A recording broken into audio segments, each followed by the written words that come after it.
একটা বক্তব্য দেখেন যে আমরা আফসোস করি যে ফ্যাসিবাদ বিরোধী শক্তি কেন ঐক্যবদ্ধ হচ্ছে না, ঐক্যবদ্ধ হবে কিভাবে।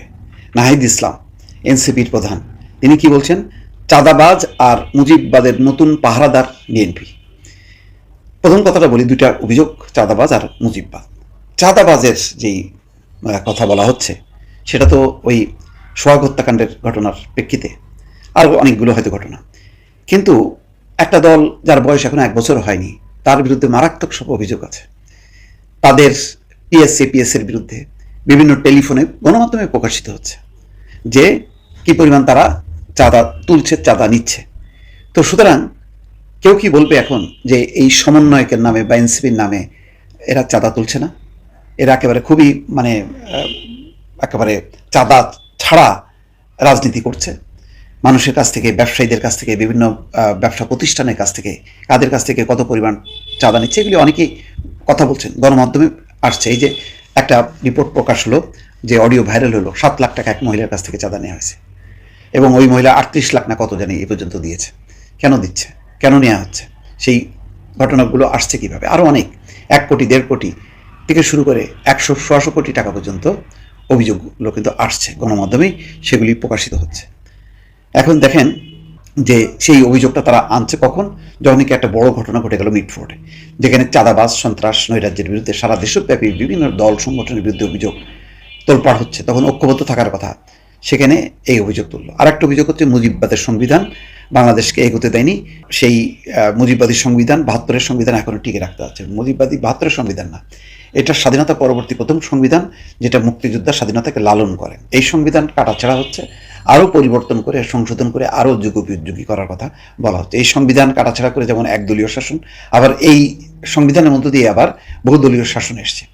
তো এটা একটা বেসিক কোশ্চেন যে স্বাধীনতা উত্তর একটা সংবিধান যেটা দেশের মুক্তিযুদ্ধ স্বাধীনতাকে প্রতিনিধিত্ব করে, সেই সংবিধানটাকে কি একেবারেই মানে বাদ দেওয়া উচিত কি উচিত না, এতে কারা বেনিফিশিয়ারি হয়, এটা রাজনৈতিক বিতর্ক। কিন্তু বিএনপি কোনো সংস্কার চায় না, বিএনপি কোনো পরিবর্তন চায় না, এমন কথা যদি বলা হয় তাহলে তো বিএনপির সঙ্গে এই দূরত্বটা শুধু মানে দলের সাথে দূরত্ব না, একেবারে ফ্যাসিবাদ বিরোধী যে ঐক্য, সেই ঐক্যটা কিন্তু তছনছ হয়ে যায়। যেখানে যারা নেতৃত্ব দিল জুলাই গণঅভ্যুত্থানে, তারা অভিভাবকের দায়িত্ব পালন করা উচিত, তাদের রাজনৈতিক দল করার কথা না। 5ই আগস্টের আগে নতুন রাজনৈতিক দল হবে এমন চিন্তা চেতনা কেউ করেনি, তারা করেছেন। কিন্তু যদি না করতেন তাহলে কি হতো? আজকের সব রাজনৈতিক দলগুলোকে তারা ঐক্যবদ্ধ করতে পারতেন, সব রাজনৈতিক দলগুলোকে চাপ দিতে পারতেন, বলতে পারতেন যে এটা করেন ওটা করেন।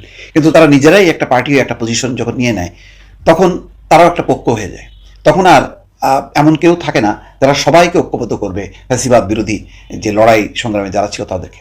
আজকে সেই একটা ভুল আমি ব্যক্তিগতভাবে মনে করি, ওই একটা ভুল কিন্তু ঐতিহাসিক ভুল তারা করেছে। করার পরেও যদি তারা ঐক্য রক্ষা করার জন্য এমন বক্তব্যগুলি তারা দিতেন, তাহলে কিন্তু এটা ভালো হতো। বিএনপির মতন একটা বড় রাজনৈতিক দলকে প্রতিপক্ষ গণ্য করে, অনেকটা আওয়ামী লীগের মতন করে তাদেরকে চরিত্র হনন করা, তাদেরকে ওই মুজিববাদ মানে আওয়ামী লীগের মানে পাল্লায় ফেলে যদি এখন বক্তব্য দেওয়া হয় এবং সেটা যদি তারা বিশ্বাসও করেন, এটা একটা বড় ঐতিহাসিক ভুল হবে এবং বিভাজনের একটা চূড়ান্ত পর্যায়ে চলে যাবে। এমনিতেই এই আন্দোলন নিয়ে মানুষের মধ্যে চরম হতাশা। মানুষ কিন্তু এখন যারা এই আন্দোলনে ছিল, আজকে একজন উপদেষ্টা দেখলাম যে সেই মেয়েদের মুখগুলো কোথায়, তারা হারাই গেল কেন? হারাই গেল কোনো হতাশা। শিক্ষার্থীরা ফিরে গেছে ক্লাসরুমে বা ঘরে চলে গেছে, তারা কিন্তু নাই। তাদের খুব একটা ক্ষুদ্র অংশ নিয়ে তারা রাজনৈতিক দল করছে, যার কারণে যে আলোড়ন, যে ঝাঁকুনি, যে একটা নতুন রাজনৈতিক দল, একটা বিশাল কিছু হবে, একটা নির্বাচন হলেই তার ভোটের জোয়ার হবে, এটা কিন্তু কেউ মনে করছে না। এই বাস্তবতাটা মাথায় নিয়ে যদি তারা রাজনীতিটা করতেন তাহলে ধীরে ধীরে এগোতেন এবং জাতীয় ঐক্যের বিষয়টা তারা মানে যদি ধারণ করতেন, লালন করতেন, তাহলে বক্তব্যও সেইভাবে দিত তারা এবং বিভাজনটা তৈরি হতো না। কিন্তু এখন যেদিকে যাচ্ছে তাতে দ্বন্দ্ব, বিবাদ, সংঘাত, সেই রাস্তাটাই কিন্তু আরও ত্বরান্বিত হচ্ছে। দর্শক ভালো থাকবেন, আল্লাহ হাফেজ।